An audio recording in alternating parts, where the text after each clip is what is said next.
John Kilduff, again, Capital founder and a CNBC contributor, joins us now to discuss all this. John, it's great to have you here. In terms of, let's just talk about crude initially. I mean, been just really kind of stubborn in this range to a degree. It seems like a well-supplied market, but the prices are not really backing off in a dramatic way. What's your read?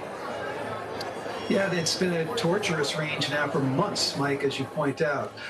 Basically, there's two very significant competing inputs here. You have the efforts by OPEC Plus and others to restrain supply to the market, which has been having some effect. And then you have the concerns, real concerns about demand out of China in particular, given their economic situation, which, we weren't wrong about, given what the government there has announced about stimulus for the upcoming year and trying to revive that economy. But right now, you're still only looking about a China that might be able to grow possibly 4% next year, I think at best. So to the extent that these efforts fail, and the OPEC Plus cartel can't necessarily hold it together because they are being stressed on the edges by several countries there, that makes the argument for lower prices. Not to mention, John, they're selling an awful lot of EVs in China. When it comes to gasoline, they are starting to really see a change in demand as a result of, one of every two at least is new vehicles sold is EV. Yes, they are in Norway, David, and we're watching that closely.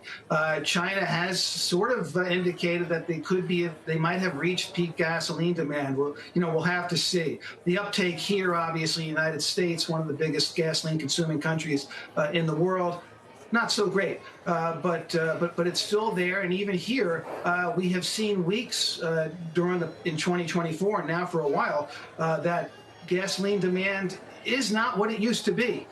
During the summer months, we only had a couple of really terrifically strong weeks. And even during this holiday season that we're just finishing up here now, we only got over 9 million barrels a day for last week's print.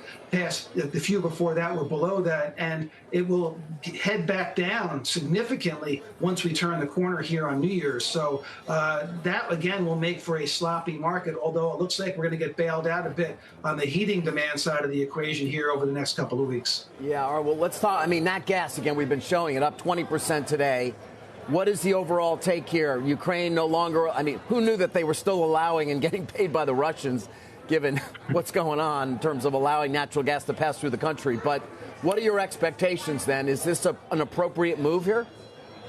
Yeah, well, sometimes you want to buy the world at Coke for peace. In this case, it's natural gas or crude oil. But what's happening here, David, is that we got first of all the problems of Europe will remain with this. They're ripping through their natural gas storage. That's supporting the price. What you're seeing here in New York, though, trading this morning, is that we got a major upgrade in the weather outlook for January 9th going forward here. And I got some bad news for folks really throughout the entire country. We could see OJ freeze-offs, natural gas freeze-offs, and a big potential, it's early now in the runs, but a major snowstorm now potentially projected for the eastern seaboard again that week. And it's going to be sticking around for a couple of weeks. So we are talking bone-chilling polar vortex weather, which has caused this spike in natural gas this morning. And really, the modeling really all came together over the weekend real time. And you saw the leap last night when trading opened on Sunday evening. Yeah, I guess if you're long the futures, that's an upgrade in the weather forecast. But for those of us living through it, not going to feel like that. Hey, John, appreciate the time this morning. Thanks very much.